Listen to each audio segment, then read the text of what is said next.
ഞങ്ങളുടെ പൂച്ചസുന്ദരി ഈ കാണിക്കുന്ന പരാക്രമമൊക്കെ വേറൊന്നിനും അല്ല കേട്ടോ. അതിൻ്റെ കുഞ്ഞു അവ പതുക്കെ തല പൊക്കി പുറത്തേക്ക് നോക്കി തുടങ്ങി. അപ്പോൾ പിന്നെ അതിനെ അടക്കിയിരുത്താനുള്ള വേലത്തരമൊക്കെയാണ് കാണിക്കുന്നത്. ഒന്നാമത് 2 കുഞ്ഞുങ്ങളുണ്ടായിരുന്നേ. പക്ഷെ അതിലൊരെണ്ണത്തിനെ ഏതോ ഒരു കുന്തം വന്ന് പിടിച്ചുകൊണ്ട് പോയി. ഞാനൊരു വീഡിയോ പറഞ്ഞിട്ടുണ്ടായിരുന്നു ഇവള് പിന്നെ ഈ സുന്ദരി പൂച്ച ഗർഭിണിയാണെന്നൊക്കെ കേട്ടോ.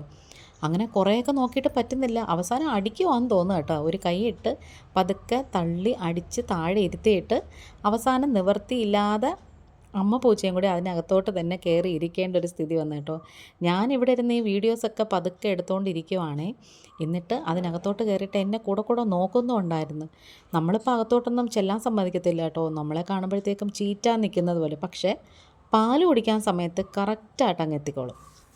പിന്നെ പുള്ളിക്കാരത്തി പോയപ്പോൾ ഞാൻ പതിയെ പോയി വീഡിയോ എടുത്തതാണ്. അങ്ങനെ കുറച്ച് കഴിഞ്ഞപ്പോൾ ഉണ്ടല്ലോ, ആശാട്ടി എവിടെങ്ങാണ്ടൊക്കെ പോയിട്ട് വന്നിട്ട് പതിയെ ഇങ്ങനെ കുഞ്ഞിനെ അടുത്തോട്ട് പോവുകയാണ്. ചുറ്റുപാടും ഒന്ന് മണം പിടിച്ചിട്ടൊക്കെ ഒരു പ്രത്യേക തരത്തിലെ സൗണ്ടൊക്കെ ഉണ്ടാക്കിയിട്ടാണ് കേട്ടോ. പെട്ടെന്ന് അതിനകത്തോട്ട് കയറി പോയിട്ടുണ്ടായിരുന്നു. കുഞ്ഞും തിരിച്ച് നല്ലപോലെ പ്രതികരിക്കുന്നുണ്ടായിരുന്നേ.